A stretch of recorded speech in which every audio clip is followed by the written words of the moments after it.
Well, first and foremost, thank you for being here. I wanted to, well, first off, share like what you do because I feel like you do so many things and I feel like you have so much knowledge when it comes to a woman's body. Yeah. Yeah. So I guess I consider myself like a holistic hormone and life coach, but within the hormone spectrum, I mostly focus on like simplifying menstrual and fertility health for more millennial women is mostly who I work with because I feel like they're the ones who are just like, what's happening? I don't know what to do. I've been on birth control for forever. So that's generally like the age category that I work with, but I've had women who are like 18 years old who are just like, I don't want to have to like make the same mistakes my older sister made or like different things like that. So it's really just like educating women on their bodies and their hormones and how to let them work with it instead of against it because honestly we were never properly taught in school. I feel like our health ed for like women's bodies, women's hormones is just kind of like you bleed and that's it. Like kind of Yes. sucks and that's it. And I like meet women who are even like well into like their late 30s who are just like, I didn't even know this about my body. I wish I did. It would have made my pregnancy better. It would have made my like fertility journey better. So that's the best way I guess I could explain it. Yeah. On top of everything that you do, you're also a certified doula, which I had no idea you Yeah. Oh my were. gosh. And yeah, in 2020, I was like, maybe I want to do the doula path because I loved helping my fertility clients get pregnant. And I was like, well, if I do doula work, then I could help them through their pregnancy, through labor and delivery. That's what I wanted to mostly do. There's labor and delivery doulas, and there's postpartum doulas, and then there's those who fall under both categories. But I knew I wanted to help with like the labor and delivery process. And so, yeah, I got my certification with Mama Glow Doula. They're based out of New York. They're really, really amazing. What I loved about their program and curriculum in particular was they brought more, yes, the holistic approach. Both advocacy for at-home births and then in hospital births. They like weren't one way or the other, which I really liked.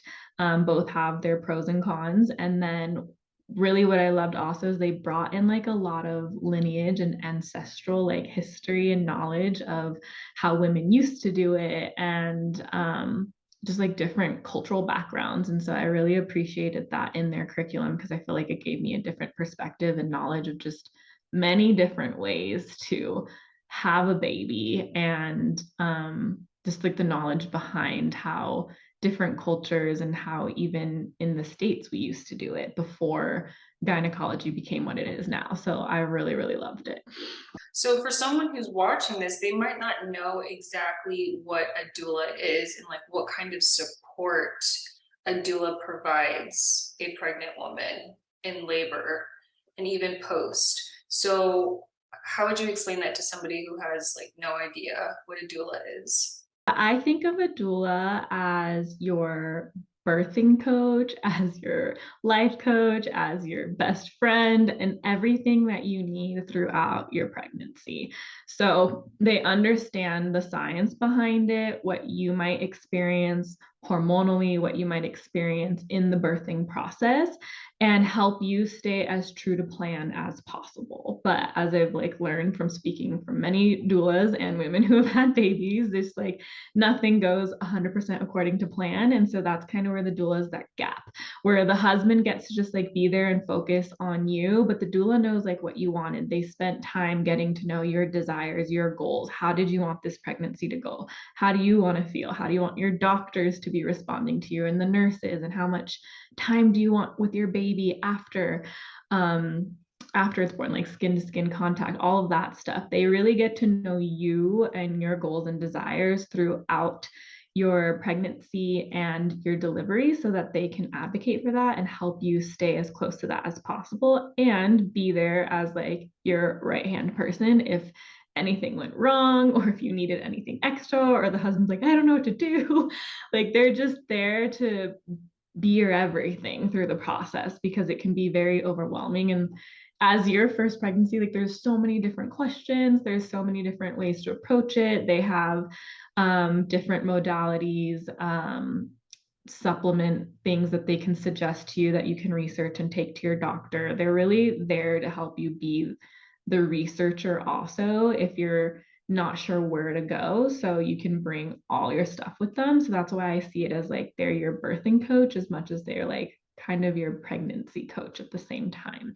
And then postpartum, most doulas who help with postpartum typically will come in however many times a week that you want to either help with the baby, kind of serves as like a nanny, or they do your meal prep.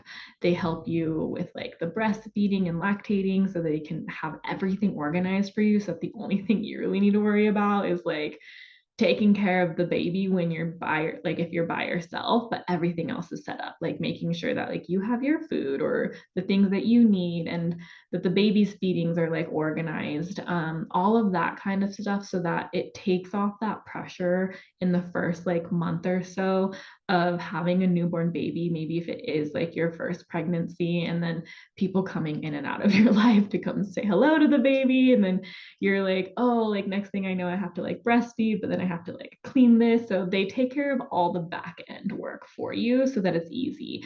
Granted, you can also add on like different tasks or things that would be supportive for you postpartum as well. No idea what a doula was until one of our friends, they got pregnant last year. And then when they went through their labor and delivery experience, they were just talking about how much, like how happy they were to have their doula there. I don't think they had the best experience when it came to labor because I mean, they didn't know how big the baby was. You know, that's always like an estimate with Yeah. and so the baby ended up being bigger than what they projected. So Oh she's like yeah. pushing and pushing for 4 hours. And the baby is not coming out. And then they had to do, you know, an emergency C-section. And then when they did, they were like, well, that explains why. Because she's like petite, slim, and they're like, well, that explains why the baby's like 8 or 9 pounds. Like there was no way you were going to push that baby out. And Yeah. so even though they wish they would have done like a natural birth, they were just still so grateful that their doula was there with them. But you mentioned birth plan. And the funny thing is for me, I don't necessarily have a birth plan. Like my birth plan is more so like, okay, I want to try to have the baby naturally, but if I can't I can't withstand the pain, then I will, you know, ask for the epidural. But then someone told me that you don't want to wait too long because one, it could either be too late, or two, there may not be an anesthesiologist in the hospital. so, Yeah. so either situation can happen. So I feel like I need to know from the very beginning if I can handle the pain and if I can do it naturally. And I've kind of also been open to the idea of a C-section because if it has to happen, then it has to happen. Like I just don't have a choice. I don't want to like mentally check myself out of not having a C-section. Like, you know, when you speak those words out loud, like, oh, I can't do it, then I feel like I'm setting myself up for failure because Really. if it happens, I don't want to be disappointed or sad. So I've just accepted the fact that it may happen, right? And so essentially, I don't have a plan, like a birth plan. So I want to know from you, like how important is a birth plan? And like what else does it include? It'll look unique and different to everyone. Like your foundation is considered a birth plan still. Like you know that you want to try for natural, but if it can't happen, you're open to having the support. And then, you know, like ideally, no, you're not going to go C-section, but if it does, this is ideally what would happen for you. So it's kind of knowing, I think it's a little bit of everything. Some women want to have like a completely natural birth, and unless it's the absolute last resort. It's kind of, think of the birth plan as like, these are my boundaries essentially of what I will and will not be open to in terms of my pregnancy. And if I cannot be the one who speaks to it and I can't make that decision because the birthing process has changed drastically because XYZ happened, or my husband doesn't know the answer, then that's where your doula kind of comes into place. They know what your hard no's are, what your yeses are, what your maybes are. So that way, no matter what happens in the delivery room, whether that's at home or at the hospital, and if you cannot be the one to make the decision, then they can advocate for you because they know what your boundaries are for your pregnancy. So I think it's good in terms of going into labor and delivery that you do at least know that, like, what are you open to doing? What are you a hard no on? And if worst case scenario, what are you open and willing to do? And of course, like at the end of the day, I feel like most people, if there's like a complete emergency and the birth plan gets scrapped out the window, then they're like, okay, do whatever is going to keep me and my baby healthy and safe through this process. So it's kind of just like being able to have those conversations with your doula, and of course with like your doctor so that they know. But sometimes women get doctors who are not as open and willing and to like be an advocate for what the mom wants or what the parents want. And so that's where like the doula can also come in and help be that voice if like you're feeling constricted as well. So it's like having those important conversations to know like what can happen, because I've heard of birthing stories where like women didn't have that at all. They didn't have the advocacy. And not that I think many hospitals do this, but it is very possible that the doctors will do things and then like you have this birth bill at the end of it that's like really, really expensive. And you're just like, wait, but these weren't, like, I would have not opted for that had I known. So it's just kind of getting really clear on that so that nothing like that happens. I didn't even think about that, about the bill. Like Yeah. the fact that you're gonna get this bill at the end of you know, this experience, and then be like, wait, what was I charged for? And it's like, Yeah. maybe that wouldn't have happened if there was just more transparency between the two. In terms of like skin to skin action, how long do they allow that to happen? Because I didn't even think about that. Like, I do want skin to skin action, but I don't know, like, I didn't even know that there may be a limit to that.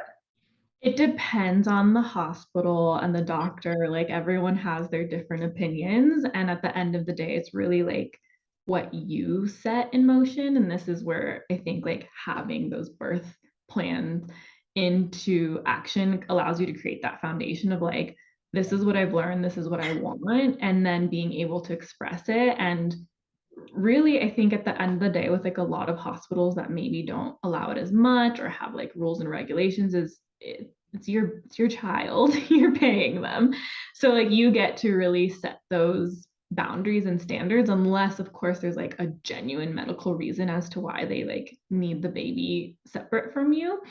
So you can add, it could be different because some hospitals will take the baby right away and clean them up, and then you don't get the baby right away. Some moms want, like, as soon as the baby's born, you want to be holding them even if they're a little bit dirty, and then cut the umbilical, like cut the, like do everything else that needs to medically happen and then clean the child up.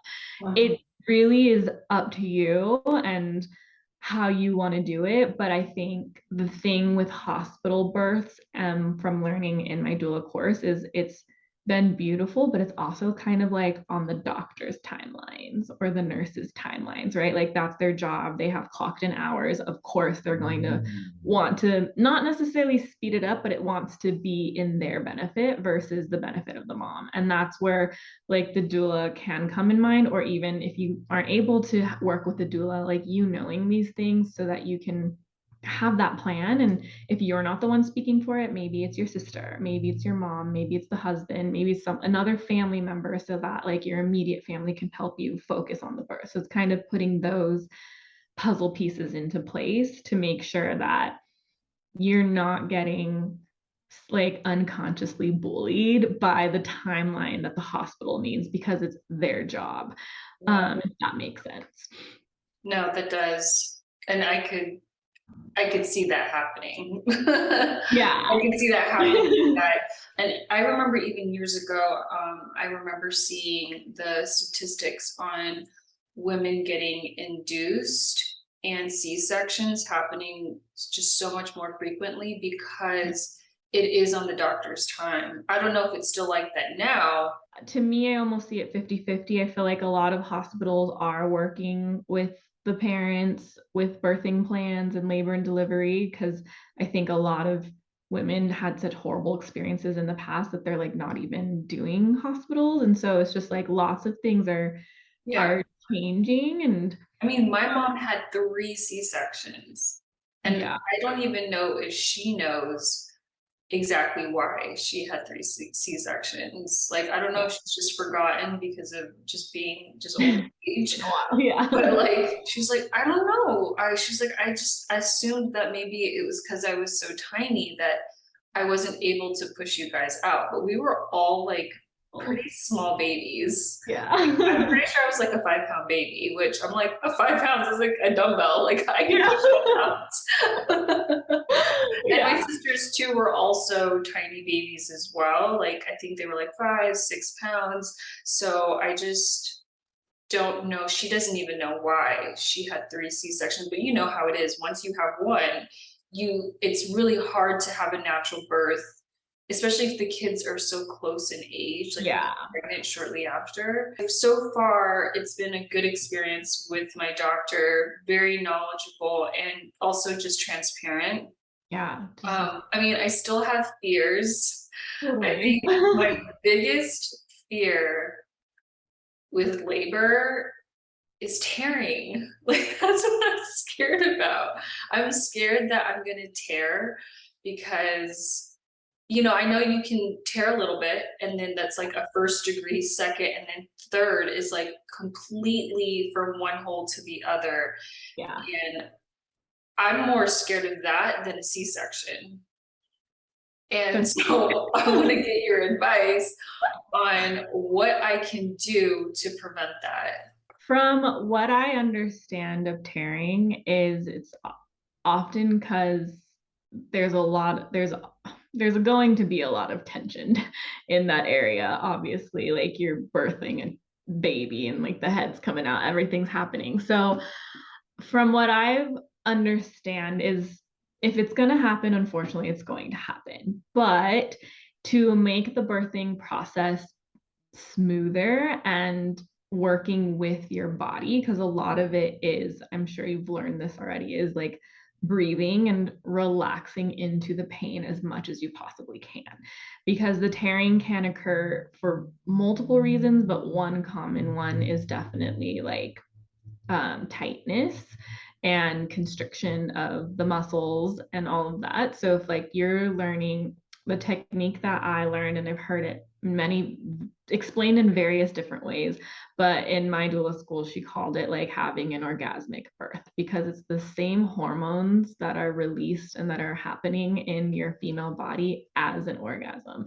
Obviously, one is more pleasurable and one is significantly more painful, Yeah. but you can still have almost that like that in between of the two of like, yes, you're going through a lot of pain, but you can find ways to like breathe into it that's going to allow like your lung capacity to expand, which is going to allow your body to relax, which is going to allow you to open more to give birth to your child.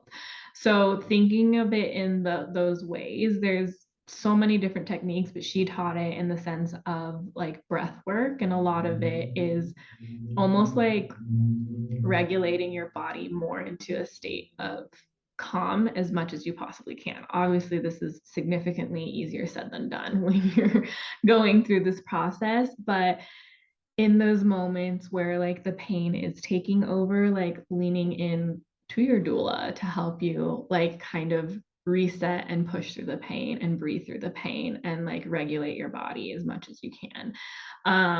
And or like to your partner, or having some sort of method that you can turn to, and you can research different ones. a big one that I've heard recently is like hypno-baby births is really great, which I think I had mentioned to you. Or you can like always Google like breath work for pregnancy, and there's so many different things out there. So many people who are like way more well-versed than I am in terms of that, but that's a tool and a technique that you can use to help you through the process. But not only that, like you're going through kind of a stressful situation, it's also going to help you like regulate your own nervous system. So there's more benefits to it as well for you and the baby, because you're entering as much of a state of calm and zen as you can through this process, which is going to energetically transpire through the birth for your child as well, instead of entering like this room where you're just like chaotically like in pain. So that's something that can definitely help. Oh, wow. Yeah, I mean, honestly, that makes sense. Like when you contract and you're tight, it's like when you are in a car accident and like you brace yourself. I feel like it's almost as if you're like more likely to get hurt and break a bone or something versus like to just like kind of go with the movement. Which I mean, in a car accident, that's really hard to predict because you don't really know Yes. how that's going to happen. So if that's the case, what happens when you get the epidural? Because you can't feel anything down there. No, I'm not actually sure about that. I would think, yeah, I don't know. I wonder if there is like a correlation to women tearing because they don't have any sensation down For there. some odd reason, like I've watched so Yeah. many videos on YouTube, and it always seems like women who, when they're sharing their experience, I'm like, oh, I had the epidural, and they were just pushing and pushing and pushing, and they come to find out they either had, they had tearing, and or hemorrhoids. Yeah. That's something that I'm changing my mind on is the epidural. Like I will only do it if I just honestly cannot stand the pain. And Yeah. I always think about it like, what's my pain tolerance? Yeah, pain threshold's wild. I mean, Yeah. I remember learning it's not to scare anyone, but like it is genuinely such a painful process for like our female bodies to go through that afterwards you literally create like these chemicals neurologically for your hormones so that like you forget how painful it is. Oh my gosh. So, but I think what's also really cool about that is like you are also built to withstand it. Like if you think of pregnancies well before like medicine has advanced now, like women were having babies and they had no epidural option and probably had to go through significant pain, but still continued to procreate. So it's sort of like shifting into that mindset of like so grateful for Western modern day medicine to be able to help us. And, can I keep breathing through the pain longer? Like, Mhm. like almost like I literally think of it as like you're a god and when you're having this baby, because like what you're capable of doing is just so crazy. I think the female body is just like so incredible because like you could literally like breathe yourself through like the most painful process ever. Wow. And sure, it will suck in that like however long it is, but there's you get to decide for yourself like what will and will not work, but Yeah. your pain tolerance is much higher than we mentally can actually think. Yeah. Funny story. Brittany, my sister, I so I've had my eyebrows microbladed, right? And so what they do is, I mean, this is totally off topic, Yeah. but has something to do with pain tolerance. And so what they do essentially is take a blade and they're like cutting into your skin and putting the ink. It's like a semi-permanent tattoo for your Okay. eyebrows. Yeah. And so I got mine done and it was like so painful. And then my sister recently, I was like, oh, just warning you, it might hurt because they're cutting into your skin. It's kind of like a tattoo, Yeah. but also annoying at the same time because you can hear them cutting into your skin, which sometimes that in itself is just Yeah. psychologically like bothersome. Like the fact that Exactly. you Yeah. hear them doing it, even if it's numb. But when she went and got her eyebrows done, I was like, oh, so did it hurt? And she's like, no, it didn't hurt at all. So I was But you had just like a laughing. baby. Yeah, I was like just laughing at, her pain tolerance. Obviously, she's had 2 kids out of Yeah, the 3 where they were completely natural. But yeah, I don't even know what to expect. The more that I read, the more videos I watch, I think that will probably encourage me like, okay, I can do this. Last time we checked at the doctor's, he was 6 pounds. Like they said that he's 6 pounds in there. And they said that, oh, we're thinking that he's probably going to be a 7 pound baby by the time that you give birth. So I'm like, 7 pounds. Okay. I think I might be able to do that. yeah. I mean, the baby's head is so like soft that they're like, that you can push the baby. They're like not concerned. They were only concerned if like his shoulders were really Wide. broad because that's the only thing that can't really like, Totally. yeah.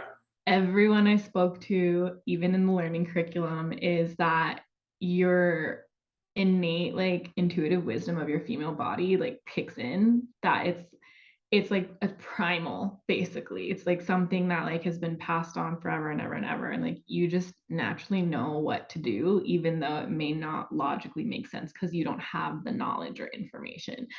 But your body is wise, and like trust whatever like intuitive guidance is coming to you as well, because it really is like animals are never taught anything. And That's like true. they're out in nature and they do it and it's fine, and it's the same thing. Like we're domesticated and stuff, but we do have those primal instincts as well, so remembering those pieces.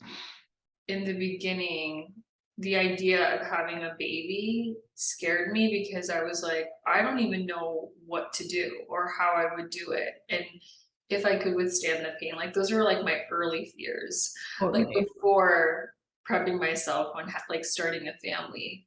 But when I see like my sister and how smooth her labor and delivery has been, I'm like, okay, if you can do it, I sure as hell can do it. Exactly.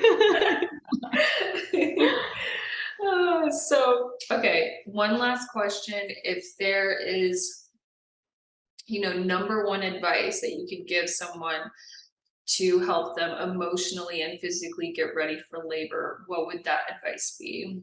I feel like this carries into all areas of life, but like whatever fears and emotions are coming up, let them have like their own like stage. Because I Mhm. feel like you're hormonally going through so many different things. This is a completely new process. Your body's going through a lot of change. You're adjusting to like the external change that needs to happen. Like there is a lot that is going on for you in the pregnancy process. And the more that you can allow like every fear and emotion or even story or belief come up and have space to be able to like be talked about or researched, then the less it's going to like fester internally. I feel like, especially as women, it's just like, oh, I don't want my emotions to be too much. And like then pregnancy, it's like, oh, you've got big emotions, like let them have space, because the more that you can give yourself that grace and compassion through all this change, I think the easier it'll be going in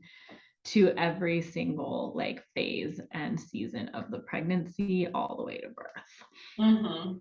I think my mantra, like with this pregnancy, is whatever happens, happens. Like, Yeah. just go with the flow. That's what it's been.